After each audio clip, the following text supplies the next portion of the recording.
o que aconteceu ali em Atos capítulo 2, né?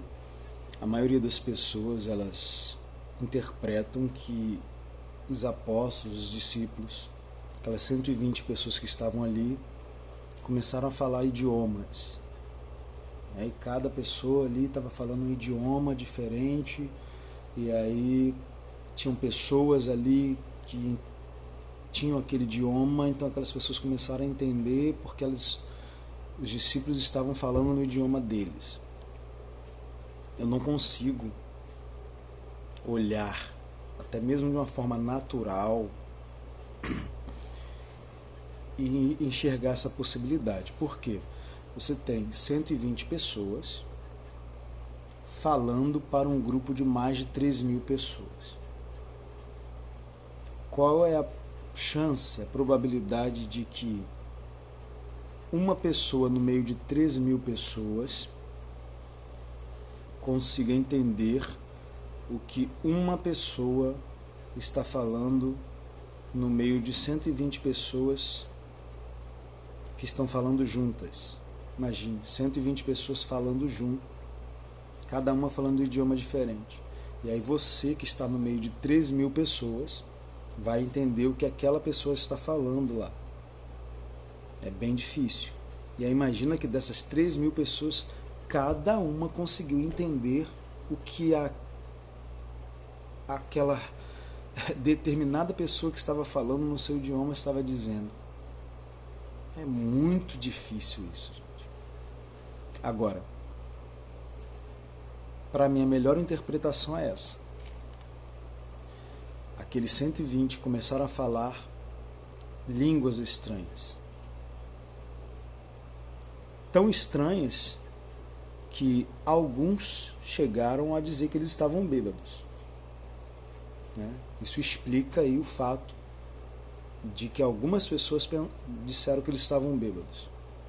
Eu nunca vi alguém ver alguém falar outro idioma e pensar que essa pessoa está bêbada só porque ela está falando outro idioma. Você não chega no Rio de Janeiro numa época de carnaval, onde tem turistas, e aí você encontra um grupo de turistas que estão falando outros idiomas e você diz, lá estão bêbados. Se bem que no carnaval é bem provável que eles estejam, mas você não vai achar que eles estão bêbados só porque eles estão falando outro idioma. Você vai dizer, olha, são pessoas de outras nações. Entendeu? Então, por que disseram que eles estavam bêbados? Será que era uma pessoa que estava falando idioma mesmo? Que cachaça é essa que a pessoa bebe e vira um poliglota? Então eu penso que eles estavam falando as línguas exatamente como os crentes falam, né? Eram os charabacantas, eram os decandarai, uracandalamanto recatalamandorosia levagadavusha levadosa, e era estranho mesmo. Mas Danilo, a Bíblia diz que tinha pessoas de várias nações que estavam entendendo. É aí que entra o poder do Espírito Santo. Por quê? O texto vai dizer que cada um os ouvia no seu próprio idioma. Não disse que cada um falava no idioma daquelas pessoas. Não. Disse que cada um os ouvia. Os ouvia. Não era cada um ouvia uma pessoa que estava falando no seu idioma. Era cada um os ouvia. Então, cada pessoa ouvia todos eles falando no seu idioma. Então, se eu sou brasileiro e eu estivesse ali, para mim ia parecer que todos os 120 estavam falando português. Eu ia ouvir todos os 120 falando português. Cada um os ouvia. Dessa forma, os discípulos não precisavam cada um falar no idioma de cada pessoa.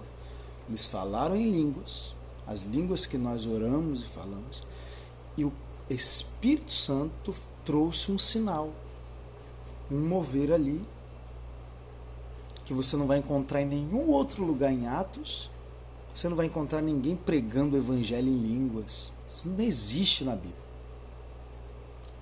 Tem testemunhos de que isso acontece? Hoje tem, mas você não acha na Bíblia.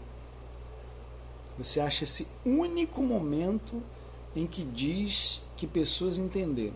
Você vai ver vários outros lugares no livro de Atos onde pessoas falaram em línguas e não diz que alguém entendeu. Então, se você quer estabelecer uma regra, você deveria ter mais textos para isso, não um evento ímpar. Nossa, é um tipo de teologia, né, que as pessoas fazem, e para outros assuntos elas, não, você tem que ter mais textos. Mas quando é para defender as abobrinhas que elas querem defender, um único evento para elas é suficiente. Algo acontece uma única vez, isto já é a regra. Línguas são idiomas, só por causa de um evento. E aí você esquece todos os outros eventos onde pessoas falaram em línguas, ninguém interpretou, ninguém entendeu. Você deixa para lá vários versos de 1 Coríntios 14, onde diz que o que fala em línguas, não diz que quem fala em línguas prega o evangelho, diz que quem fala em línguas a si mesmo se edifica. Deixa para lá, não, vamos ficar só com Atos 2, língua é idioma, acabou, não precisa entender mais nada não. E assim vão privando o corpo de Cristo dessa revelação, do valor prático de você orar em línguas.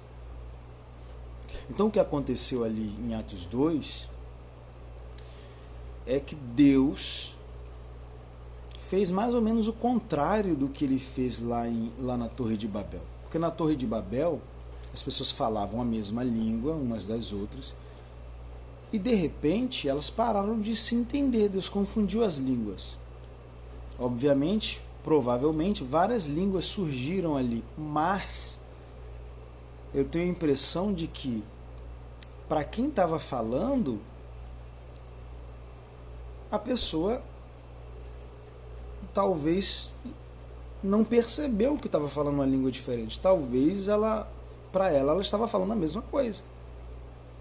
Entende? Imagina, tá eu e você aqui. Nós falamos português, você está entendendo o que eu estou falando. De repente você para de me entender e parece que eu estou falando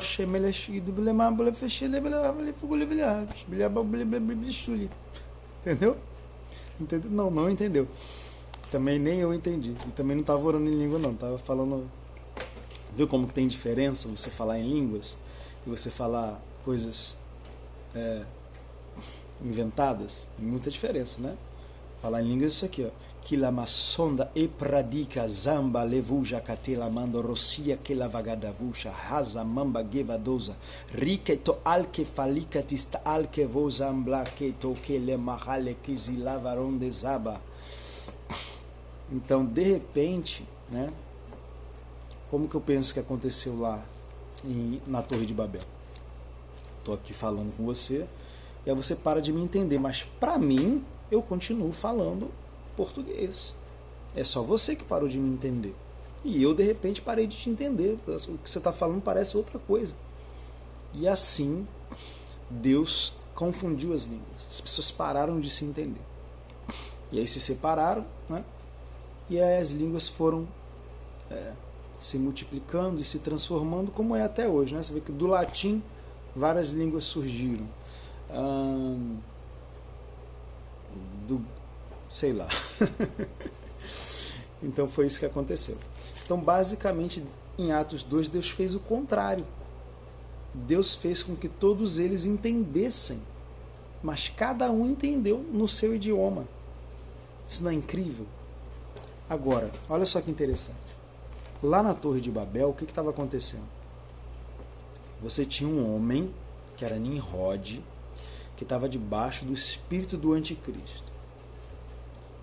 Anticristo não é só que ele é contra Cristo. A palavra anti significa também algo que se coloca no lugar de. Então o anticristo, ele não apenas é contra Cristo, o anticristo ele se coloca no lugar de Cristo. E esse Nimrod, o que ele estava fazendo? Ele queria construir uma cidade, e nessa cidade ele queria construir uma torre, né, que chegasse ao céu, e ele queria engrandecer o seu nome. E aqui já tem um levante contra a vontade de Deus, porque Deus queria que os homens se espalhassem e enchessem a terra. Ele falou, não vamos construir essa cidade, essa torre, para não sermos espalhados por toda a terra. Então você vê aqui uma construção contrária à vontade de Deus, contrária ao plano de Deus. Uma construção que visa glorificar o homem. E aqui você também vê o início do homem mandando no homem, do homem escravizando o homem. Nimrod, pode-se dizer que ele foi o primeiro faraó, né? Se bem que aqui eles não eram o Egito, mas só para você entender, né? A figura do faraó, aquele que está lá, o rei que domina, escraviza e põe as pessoas para construir pirâmide. E ele coloca aqui essas pessoas para construir essa cidade. E essas manifestações na língua, né? Através do poder de Deus, veio para fazer o quê? Veio para parar essa construção. Você vê que é uma construção totalmente contrária à vontade de Deus, porque Deus também tem uma cidade. Deus também está construindo, não uma torre, mas um templo para ele morar. Só que aqui diz que esses homens aqui na Torre de Babel estavam construindo com tijolos. Deus não constrói com tijolos, Deus constrói com pedras. Não é isso que Pedro diz, que nós somos pedras vivas. E Paulo diz que nós estamos sendo edificados sobre o fundamento dos apóstolos e dos profetas. Qual é o fundamento dos apóstolos e dos profetas? É Cristo, a pedra angular. E somos construídos casa espiritual para a morada de Deus no Espírito. Então Deus constrói com pedras. Aqui diz que eles construem com tijolo. O que é tijolo? Pedra. Cada pedra tem uma forma diferente. E aí você tem que encaixar ali a pedra, procurar um lugar perfeito para aquela pedra. Cada pedra tem um formato, né? Por mais que você tente ali deixar a pedra parecida, não fica igual. Agora o tijolo não. O tijolo ele é feito padronizado, tudo direitinho. Você pode ver quando tem um espírito religioso, algo sendo construído pelo homem, o homem sempre quer colocar todo mundo igualzinho, uniformizadinho, bonitinho, e aí não tem espaço para a multiforme graça de Deus. Por isso que na igreja tem essa coisa bela, de cada um funcionar do seu jeito, cada um tem um dom diferente, porque nós somos pedras, nós não somos tijolos. Quando você está debaixo de um sistema religioso, você é um tijolo. O homem quer te colocar ali uma armadura de Saul. Aí você tem que funcionar do jeito que todo mundo funciona, tem que pregar do jeito que todo mundo prega, tem que ministrar daquele jeito. Você é um tijolo na mão do homem. Deus não te chamou para ser um tijolo na mão do homem. Deus te chamou para ser uma pedra na mão de Davi, que no caso é Cristo. E aí Cristo vai te pegar como uma pedra e vai te encaixar no seu lugar. Você está procurando o seu lugar no corpo de Cristo? Funcionar do jeito que Deus planejou você para funcionar e não do jeito que o homem quer que você funcione? Não seja um tijolo, seja uma pedra. Então, línguas vieram em Gênesis para acabar com essa construção humana. E línguas vieram em Atos para iniciar uma construção divina. Línguas vieram para interromper a construção daquela torre. Línguas vieram para iniciar a construção da igreja. Oramanto lama soure kandalaba shore balabahas. Rica lamando roche que torolobo candarica labarando rosita labacatorolo sore baralabaxeria. Você precisa orar em línguas para você deixar de ser tijolo e começar a virar pedra, começar a se encaixar no seu lugar no corpo de Cristo. Precisamos orar em línguas para não construir torres na nossa vida. Sabe, coisas que a gente constrói, planos que a gente faz, E às vezes pode até parecer com o plano de Deus, porque Deus construiu uma cidade também. Deus também está construindo. Mas aqui era para glorificar o homem. Façamos o nosso nome grande. Não, a gente não está aqui para fazer o nosso nome grande, a gente está aqui para fazer o nome de Jesus grande. Então, se você orar em línguas, aquilo que vai ser construído na sua vida vai fazer o nome de Jesus grande. E se você não se edificar no Espírito, porque o que fala em línguas a si mesmo se edifica, a gente está falando de uma construção aqui.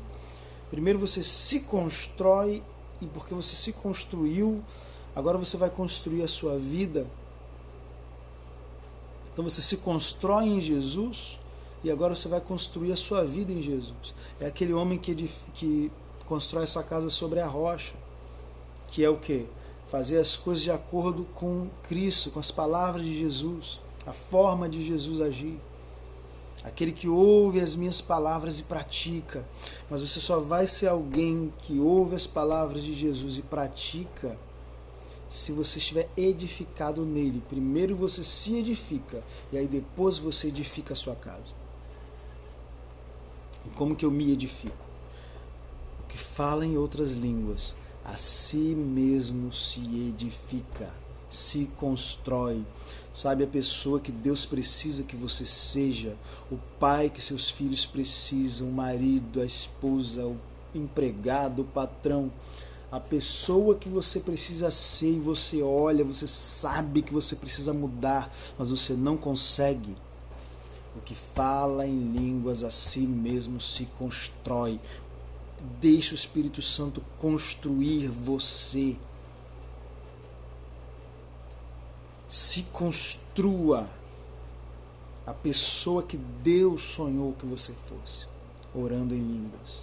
Ao mesmo tempo que você vai se desconstruir, essa pessoa que foi construída na alma, pelo mundo, talvez pela educação que você recebeu dos seus pais, a influência dos seus amigos, da mídia, dos seus professores, essa pessoa que você é hoje, que de repente parece que está concorrendo com o propósito de Deus, parece que os seus desejos estão concorrendo com os desejos de Deus. São torres de Babel que precisam ser interrompidas e desmoronar. E línguas vieram em Gênesis para isso. Então, línguas estão na sua vida para você falar e destruir as torres de Babel, impedir que elas sejam construídas. Línguas estão na sua vida para que os planos de Deus sejam construídos, para que as coisas de Deus sejam edificadas na sua vida e o nome dele seja glorificado e não o seu. Línguas estão na sua vida para que você se construa a pessoa que Deus quer que você seja, para que você seja uma pedra encaixada no lugar certo do corpo de Cristo, onde você vai funcionar com os dons e vocação que Deus te deu, e não um tijolo que o homem te coloca ali empilhado em qualquer lugar. Ok, irmãos? Vamos orar em línguas. Não vamos ser construtores de torres. Vamos ser edificadores do corpo de Cristo. E a edificação do corpo de Cristo começa quando cada parte se edifica. E cada parte edificada no seu lugar pode então edificar o outro. Veja que Paulo, lá em 1 Coríntios, ele fala sobre estarmos na igreja para edificar o outro. Porque o que fala em língua se edifica, mas o que profetiza edifica a igreja. E aí as pessoas tentam desqualificar o dom de línguas com esse texto, só que ele se esquece que essa pessoa que vai agora na igreja profetizar para edificar o outro, em casa ele falou em línguas para se edificar. O mesmo Paulo que disse, olha, na igreja você tem que profetizar para edificar o outro. Esse mesmo Paulo, ele disse, no mesmo texto, eu dou graças a Deus porque falo em línguas mais do que todos vós. Todavia, na igreja, prefiro falar 5 palavras com o meu idioma, para que possa edificar os outros. Então só vou profetizar, vou pregar, vou fazer coisas para edificar o meu irmão. Esse negócio de me edificar a mim mesmo, isso é egoísmo. Não, querido. Se você não se alimenta como é que você vai sair para alimentar os outros? Você vai desmaiar no meio da rua. Então, se você não se edifica, como é que você vai edificar as pessoas com o quê? Com o que você não tem? Paulo disse, com a mesma consolação que somos consolados, consolamos os outros. Então, se você não recebe, você não tem o que dar. Então, eu oro em línguas, eu me edifico, e aí quando eu estou em contato com meu irmão, eu tenho algo para transferir para ele. E assim eu edifico o corpo de Cristo. Choramando reibalaba shurianda calamantore labas. Então a melhor forma de você ser um edificador do corpo de Cristo, trabalhar nessa construção que Deus está envolvido, e não na construção do espírito do anticristo, de Nimrod, da religião, é você orar em línguas. Porque você vai estar se construindo, se edificando. Uma pessoa edificada sempre vai ser aquela que vai melhor edificar os outros. Você não pode dar o que você não tem. Amém? Deus te abençoe. Agradeço você que ficou até o final. Peço que você não deixe de se inscrever nesse canal, caso você não seja inscrito. Ative o sininho das notificações, deixe o seu like, o seu comentário, e eu vejo você no próximo vídeo.